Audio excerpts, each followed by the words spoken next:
Chong, minakwento sa akin dati, ano, hindi ko alam. Haba ng intro ng kwento. Ito Chong sa ano rin, parang, hindi naman camping, pero bootcamp. Camping. Bootcamp Chong, sa sundalo. Alam ko kasi yung bootcamp. Hmm. Ayan dito, kailangan dito. Ayun ka. Hindi mo our shoes alone. Ganda ka sa mga sapatos namin, no? Half bootcamp. That looks family. Anyway, yung ano, bootcamp ng mga sundalo, malamang bootcamp nga eh. Nakakasar eh. Siyempre, may commanding officer doon. Boots sa Drowa. Oo. Si Hilda. Yung colonel.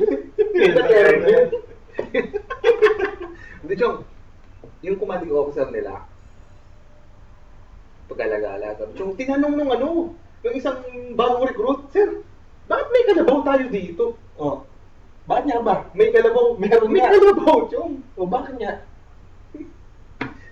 Sabi ng commanding officer, alam mo, tayo mga lalaki, may mga pangangailangan tayo na kailangan punan. Parang kadiri naman. Dito lang, Chong. Ito ginagamit namin. Pag may mga pangangailangan kami, dapat punan bilang isang lalaki. Talaga? Wala, honest lang po yun, sir. Oo, akong commanding officer mo, akong bibigyan ng permisyo sa'yo. Pwede mong gamitin yan. 5 yung kalabaw, Chong. 5. Parang Ang dami. kwento kasi ano yan eh. Tali mo sa Bestiality paniwala yan. ko yan. Ito, pakinggan mo pa yung kwento, Chong. Hmm. Parang, sige, nakinig na siya, no? Parang, sige, isang gabi, Chong.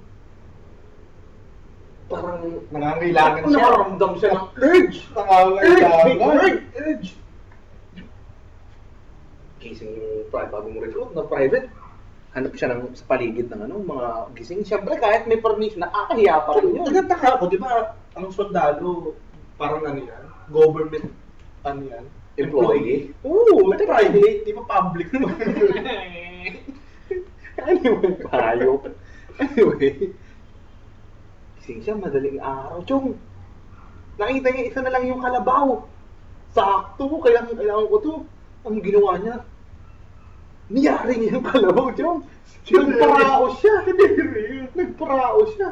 Oh, Nakaraos. oh. Kaya sabi nung ano, ni Hilda. Oo, ginagamit daw nila eh. Kinaumagahan. Yung mga iba niyang kasamahan, umuwi na madaling araw. Lasing na lasing at nakangiti. Nakasakay sa kalabaw. Yun lang pala yun. Sinasabi nila mapunta. Sabi sa kabala, nakabaret. Sasakyan yung Nabanggit mo rin yung madaling araw, no? Bakit tinawag ng madaling araw yung hirap gumising? Pagka madaling araw, Oo nga, di ba? Ang pinamata mo parang may buhangin.